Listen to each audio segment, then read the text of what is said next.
Reverend Don Lewis coming to you from beautiful Florida. And today our question comes to us from Reda Lagjawi. And Reda Lagjawi has this question. Reda begins by saying that they understand the concept that deity can be seen through many different faces. I, as a Corellian, come from this point of view and have talked about it many times on the vlog, that all faces of deity are faces of deity, and in fact everything in the created world is a face of deity if you choose to use it that way. That deity, being the ultimate source of all things, can be expressed through all things. But Reda goes on to say, are there not certain faces of deity which are too corrupted by the ways that they have been used historically to be valid faces of deity today? And Reda specifically references the ancient god Baal, who, Reda remarks, received human sacrifices of babies in ancient times, and surely this is not a valid face of deity today. And my answer to this is going to be rather long and involved, so fasten your seatbelts. It's going to be a rather complex vlog because there's actually a great deal in this question, starting from how we look at deity, but going on through history and a number of facets to the particulars that Reda has brought up. And I think, again, I will restate that my Corellian point of view is based on the Hermetic idea of as above, so below. That because deity has created everything in the world through manifestation, deity also can be expressed through everything in the world and also can be accessed through everything in the world, every person, and every concept of deity. And to the extent that these might not be considered pure understandings of deity, and in fact none can, it's because of our own blockages and preconceptions, not because of deity. And those blockages and preconceptions come both from our personalities, but also from the cultures in which we are placed. And those cultural understandings, if you look back on them from other cultures or look across at them from other cultures, can sometimes seem very distasteful. But they are cultural manifestations and do not inherently have anything to do with deity, in my opinion. They have to do with how people approach deity. And from the earliest times, people have been in the habit of making offerings to deity. They still are, pretty much everywhere in the world, among religious people. Today, the kind of offerings that you would make to deity include prayers and candles, and in some religions, foodstuffs or flowers or incense. But once, animal sacrifice was very common. And if you go back to the dawn of history, human sacrifice was also very common. But in my opinion, this has nothing to do with deity. It has to do with us. These are ways that we have tried to access deity, and I don't think they really have anything to do with deity as such. They are how we understood things. And if you look at culture, you see that that understanding has constantly changed. And I think that there is a thought currently prevalent in many corners of Western paganism that deities are like flies in amber, that one's understanding of deity is as simple as what you would find in a D&D book, a simple definition that never varies and is frozen at a certain moment. But this is certainly not true historically. Historically, our understanding of all the different deities we've dealt with has been constantly developing. And you don't have to look to paganism to see this. You can look at Judeo-Christianity. And if you will look at this, you will notice that although they will often say that their understanding of deity is unchanging, historically it's changed tremendously, even within living memory in some cases. And this is because people learn and grow, and as they learn and grow, their understanding of deity also develops. And as this is true in Judeo-Christianity, it's also true in paganism. So, before we go any further, I want to take a moment and talk about that deity Baal. There is no historical deity called Baal. Baal was a title. It means Lord. And it was used in addressing deities and also humans. And its meaning is pretty much identical to the English word Lord, which can be used for anyone in an exalted position, whether mortal or divine. So, there are many ancient deities in the area of the Levant who were referred to as Baal. but they were not necessarily the same deity. And there were, for example, deities such as Baal Melkart, who was the god of the city of Tyre, and Baal Haman, who is the god of the city of Carthage and its empire, and Baal Hadad, and many others. And some of these were very similar deities, some of them were not, because the term Baal only means Lord, and therefore had a wide application. So, firstly, there's not a particular deity called Baal. However, of those deities, almost all of them received either animal sacrifices or human sacrifices because that's where society was then. And in fact, some of them did receive the sacrifice of babies or children, particularly the god of Carthage. And why do we know this? Well, we know it because the Bible was very scandalized by it. But so are the Greeks and Romans, who thought it was a horrible, horrible thing. And that's where we're going next. If you look at history and you go back to the dawn of history, and when we speak of history, if we're speaking of written history, the dawn of history is right about 5,000 years ago, give or take a few hundred years. And at that point, for the areas we know of, human sacrifice was pretty much ubiquitous. It was practiced in Africa, in Europe, through the Levant, in India, in Asia, in the Americas. It was everywhere, and presumably went back into prehistory. The first people that we know of who specifically renounced the idea of human sacrifice were the Egyptians. And the current wisdom is that in the first dynasty of ancient Egypt, there was some practice of human sacrifice, but by the second dynasty, this had vanished. And there's no knowing why, because they didn't reference why, but the evidence for it is simply gone. And it's important to bear in mind that that first and second dynasty are not only well before the Pyramid Age, they're even before what's normally considered the Old Kingdom, although chronologies do vary. But we're talking about an extremely remote time. And for the next 3,500 years of Egyptian civilization, human sacrifice was not a thing. It's simply not something they did. They did do animal sacrifice, but not human sacrifice.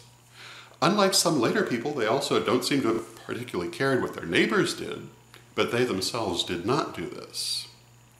And the next people that we see who specifically renounce this practice are the ancient Greeks. About 2,000 years after the Egyptians, the ancient Greeks appear to have given up human sacrifice for reasons no one particularly knows, because they too did not write down why. They had some mythology about it, but there's no history about it. But what we do know is that during the Pelasgian period, or the Mycenaean period, they do appear to have practiced human sacrifice. And this is the period when the Trojan War occurred, and is generally considered to be the heroic era of pre-classical Greece. But during the Dark Ages of ancient Greece, when the Iliad was actually written down, the practice of human sacrifice appears to have already vanished. And the Greeks not only gave up the practice of human sacrifice, but they came to have a great horror of it and consider it one of the worst things that a society could do. So not only did they not practice it, but areas they conquered were also compelled to give up the practice. So throughout the Hellenistic world, human sacrifice ceased to be a thing. And this includes those areas where all those different Baals were worshipped. The Romans, who came to power more or less as the Greeks were conquering the Hellenistic world and came to take it over a few hundred years later, also had a horror of human sacrifice and considered it one of the worst things that people could do and one of the things that separated them from the barbarians. And as they expanded their empire, they too suppressed the practice of human sacrifice, for example, among the Celts in Western Europe. Now, what does this tell us? What it tells us is that deity, people's understanding of deity, and people's relationship to deity develop and change. And this is why we know this. Because the Egyptians, when they gave up human sacrifice, in the very dawn of their history, went on to have thousands of years of relating to their gods perfectly well without it. And if they missed it, it certainly doesn't show. And in fact, they don't really seem to have remembered ever having done it. The Greeks had the same thing. They worshipped the same gods after they gave up this practice, or most of the same gods, and they worshipped them perfectly well for hundreds upon hundreds of years. And they got all the things from their religion that their ancestors had gotten during the Pelasgian or Mycenaean period. And the absence of human sacrifice did not make a difference to them. And the Romans, who may or may not have ever had a period when they practiced human sacrifice, but did worship deities that went back into older cultures in some cases, had no problem relating to their deities. The fact that they gave up this practice did not make any difference, and the deities were still perfectly workable for them, which means the deity did not need the practice, and the practice had nothing to do with the deity.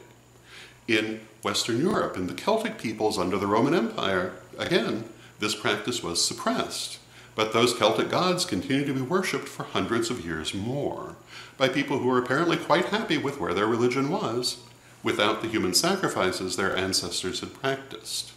Therefore, again, not really having anything to do with the gods were still there and still effective. And this is something that's very important for us to remember, which is the way that religion practices changes, and things that were once considered essential are not considered essential now. To give you another example, probably the world champions for human sacrifice were the Aztecs. And they were known for offering vast numbers of human sacrifices to their gods, and they were known for their belief that the gods required this, and the world would cease if they weren't doing it. But when the Spanish conquered them, the practice was suppressed. Now, if you are not informed on the matter, you might think those gods are no longer worshipped, but you would be wrong. They are still worshipped today by people who certainly are not practicing human sacrifice.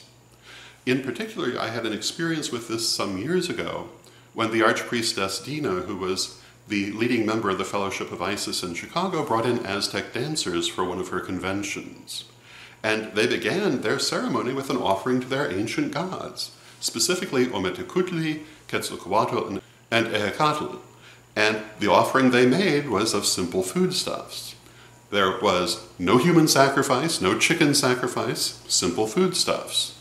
Their practice had evolved, and they had left those things behind, although I do believe in some areas chickens might still be a thing. But that religion is still very much alive, often I think in a kind of Christo-pagan sense, but still very much alive, and certainly does not feature human sacrifice. And yet the people are getting what they expect from their deities, and their relationship to their deities is perfectly fine. Therefore, it was not necessary, and it had nothing to do with the deity, it had to do with the culture and the people. And they moved beyond it. And pretty much the whole world has moved beyond this now.